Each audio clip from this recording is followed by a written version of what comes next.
guys, it's me again. I want to apologize. I had originally done regular screen recording footage, but I, for the most part, forgot to screen record the second half of drawing this, so I just had to resort to the time lapse that Procreate takes. It'll end up flashing a couple times like that because of how fast it is. But at least it will show you guys the process of me outlining and coloring it in just faster than I would have liked it. I guess I'll just kind of, talk about what my thoughts were while I was doing this. Oh, I hate that flash. So this is my first time ever taking an actual person and turning it into a drawing. Usually I do like characters or objects, stuff like that, but not, a real person. I got a friend of mine named Mia, and I got her permission to use her photo as a reference. She said I didn't have to hide her name, so I just thought I'd mention it. She's really nice for letting me use this. I'm very grateful. It was really fun to do this. Like I mentioned in those steps to be more successful, I kind of ventured, a little far with this one, doing a real person, but it's not something I, thought I couldn't do because I've done other things that are much more detailed than this. I thought the hair would be a problem, but it really wasn't. I just did a simple outline of it, and it turned out okay. The shoelaces, though, those were really hard to do. And as you can see here, I really struggled to get the color of the pants correct, but I finally did it after going back and forth. But yeah, outlining her picture was pretty fun, and it kind of made me realize that I think that's what I want to start doing from now on, whether it's asking other people to use their photos or just using myself as a reference. I think that'd be a really cool way to decide how I want my pictures to look. Anyways, I thought a good topic to talk about. Now, I know people can be watching this from, any time. They could be watching it, in the middle of the year. You guys might not even be in school, but I just thought I'd talk about how it is, because on the day this is posted, this is my second day of school, high school, and it's been hard. It has definitely been a hard first 2 days. I just thought I'd give a few words of wisdom to those who may be struggling with it, feeling a bit anxious. So I'll just kind of tell my story. The first 2 years, I seemed to have, quite a few friends. Well, I guess I wouldn't say friends, just people I talked to. But, as the summer went on, people got closer, and I ended up, not having as many. But I still had those few that, as soon as I came back, we started talking like we used to. And a lot of times people think that you need a lot of friends, and they're hurt when they don't. And for the longest time, I was that person. And I think actually until today, I was that person. But I had a talk with my vice principal, and he really gave me a good, different way to see it. He told me that right now I am on a path to success, and focusing on whether or not I have friends is just going to distract myself from a bright future. And really, you only need a few good ones. I mentioned that I'm adopted by my grandparents, so they've always given me wisdom, and whenever I bring it up, they always say the same thing. My grandpa tells me how he had tons of friends, and there's only one person from high school that he even still talks to sometimes, not really as much as he could. But it just kind of helped me because people watching this, you might be in elementary school, hopefully not below that, middle school, high school, you might even be in college, but either way, just realize that eventually you're gonna realize how big life is and how small the years that you're doing right now are gonna be give 10 years.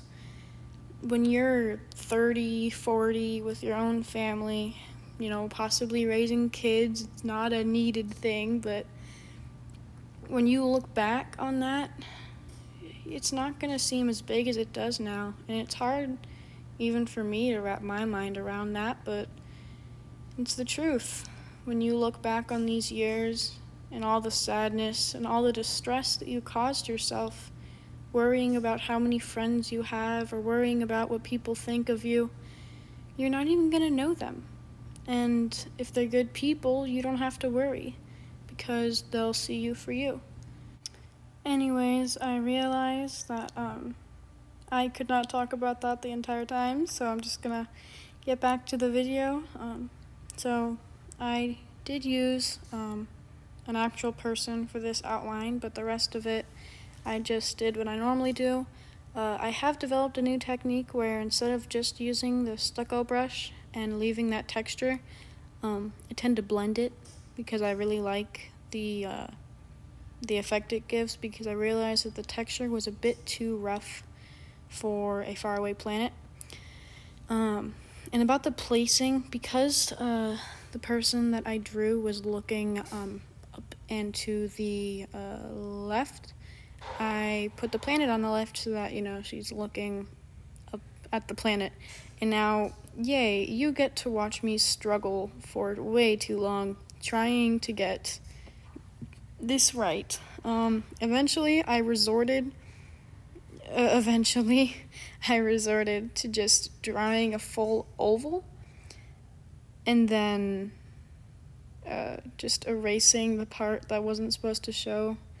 Eventually you'll see me give up and try that soon, maybe. There we go. Yeah. I finally figured it out. And I'll probably use that little tip for the rest of mine because it made it so much easier to do the ring. Speaking of that, I really like the smoke brush for this because the little lighter lines that go throughout it make it look, like those realistic rings with the different colors and layers and stuff. Here I just did grass. I was originally going to do like a high hill thing, but I realized just to make it flat would be good. I don't like the way this grass brush has, all the different colors. I wish it was flat, so I always end up, selecting it and then just covering it all black and then adding just a bit of, whatever color I'm working with, a bit of that in the center so it looks like it's shining on it, but the rest of it is dark. But after this, I was finally ready to add in the picture. I just sized it down, realized I wanted it just a bit bigger. Maybe I didn't realize it yet, but eventually I'm pretty sure I made it a tiny bit bigger. But the way it looked, I knew I wanted it to be, here. I struggled trying, because I wanted to make it darker in places. I wanted to select it, but I couldn't select the group. And I didn't want to have to merge it in case I needed to fix something. But I gave in, and I had to merge them all. But it ended up working out okay. So now I could add shadows and a highlight, and it was really cool like that. I added like green light, and then on the underside I did black, and after that really all that was left was adding a tiny shadow, I believe is what I worked on after this. Let's see. Yeah, after this I started trying to add a little shadow to it. I'm sorry if you guys can hear that beeping in the background. I'm gonna go stop that right now. I was making some pizza. Okay, guys, I got rid of that beeping noise and have had my portion of pizza. So what you're seeing now, I believe the recording of this is covering up what I believe is happening, which is a shadow being put beneath Mia. Or maybe this is later. I don't know. I just know that eventually I end up putting little stars all around. I used to put more stars, but then I kind of realized that when you have that many stars, it makes it less realistic, because in reality, yes, there's millions of stars, but can you really see that many of them? Not really. So just a few like you're seeing right now is about how many we see thanks to light pollution. Woo! Anyways, I hope you enjoyed this. Bye-bye.